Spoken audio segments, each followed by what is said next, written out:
क्या किसानों की महापंचायत से होगा किसानों का समाधान? आखिर क्यों कर रहे हैं किसान महापंचायत? महापंचायत से क्या होगा सरकार पर असर?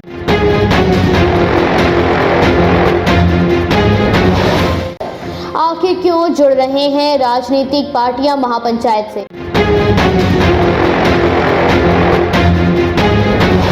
एबीपी 24 न्यूज से मैं श्वेता श्रीवास्तव।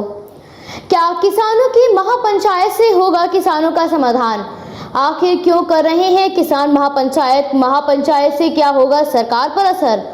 आखिर क्यों जुड़ रहे हैं राजनीतिक पार्टियां महापंचायत से? देश में लगातार चल रहे सबसे बड़े किसान आंदोलन ने अब एक और नया मोड़ ले लिया है। 80 दिनों से लगातार दिल्ली के सिंधु बॉर्डर पर आंदोलन में बैठे किसानों ने अब देश के अलग अलग जगहों पर किसान महापंचायत करने का फैसला लिया है। भारतीय किसान यूनियन के नेता राकेश टिकैत का कहना है, जब तक सरकार तीनों कृषि कानून वापस नहीं ले लेती, हम पीछे हटने वाले नहीं हैं। अपनी बात मनवाने और कृषि कानून वापस करने के लिए अब किसान महापंचायत कर रहे हैं। देश के अलग अलग जगहों जैसे उत्तर प्रदेश के मुरादाबाद में 12 फरवरी, हरियाणा के बहादुरगढ़ में 13 फरवरी, राजस्थान के श्री गंगानगर में 18 फरवरी, राजस्थान के ही हनुमानगढ़ में 19 फरवरी और सीकर में 23 फरवरी को महापंचायत का आयोजन किया जाएगा। आखिर क्यों किसानों ने महापंचायत करने का फैसला लिया?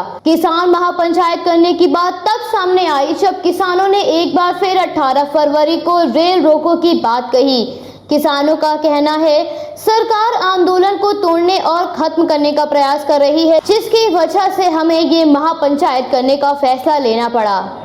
हालांकि अभी तक जिस भी स्थान पर किसान महापंचायत का आयोजन हुआ वहां भारी संख्या में किसान मौजूद रहे।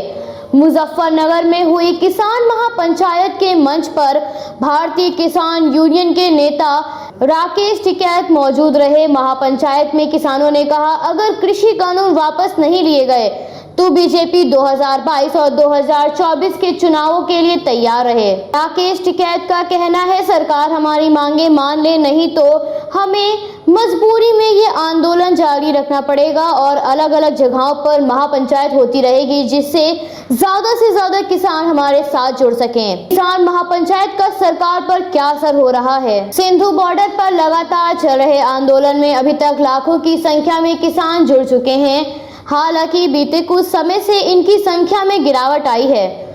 बहुत से किसान अपने घर वापस चले गए हैं। जहां दिल्ली में हजारों की संख्या में टेंट लगे थे, वहीं अब कुछ गिने चुने टेंट बचे हैं। ऐसे में किसानों ने महापंचायत करने का फैसला लिया था, जिससे किसान अपने जिले या राज्य से ही आंदोलन में जुड़ सकें। ऐसे में इस महापंचायत का सरकार पर असर पड़ना तय है, क्योंकि किसान साफ बोल चुके हैं कि या तो तीनों कृषि कानून वापस लो या फिर ये आने वाले चुनाव के लिए तैयार रहें। इसलिए ये बात सरकार के लिए चिंताजनक है, क्योंकि हमारा देश कृषि प्रधान देश है और यहाँ हर जिले हर राज्य में किसान मौजूद हैं। जहाँ एक ओर सत्ता में बैठी सरकार किसानों की दुश्मन बन बैठी है, तो वहीं दूसरी ओर कई दूसरी राजनीतिक पार्टियां किसान आंदोलन के समर्थन में खड़ी हैं। आरएलडी, कांग्रेस, समाजवादी, आप जैसी बड़ी राजनीतिक पार्टियां किसानों के साथ खड़ी हैं। कई प्रतियों के नेता तो किसान महापंचायत में भी शामिल हो रहे हैं। वहीं कांग्रेस नेता प्रियंका गांधी भी अपना पूरा समर्थन किसान आंदोलन को दे रही हैं। उन्होंने बताया, किसान हमारे अन्नदाता हैं और मैं इनके साथ खड़ी हूं। अखिलेश यादव ने भी किसानों से वादा किया कि वो इस समय पूरी तरह से किसानों के साथ हैं और उन्होंने बताया, सरकार को तीनों कृषि कानून वापस लेने चाहिए, क्योंकि ये किसानों के हित में नहीं है। ऐसे में हमारा ये कहना मुश्किल होगा कि क्या दूसरी पार्टियां सच में किसानों के साथ हैं या वो सिर्फ किसान आंदोलन का सहारा लेकर बीजेपी पर निशाना साध रही हैं। हालांकि राजनीतिक पार्टियों और उनके नेताओं ने किसानों को पूर्ण आश्वासन दिया है कि वो पूरी तरह से उनके साथ हैं और सरकार को तीनों कृषि कानून वापस लेने ही पड़ेंगे। आखिर में ये सवाल रह जाता है कि क्या इन किसान महापंचायतों से किसानों का समाधान होगा?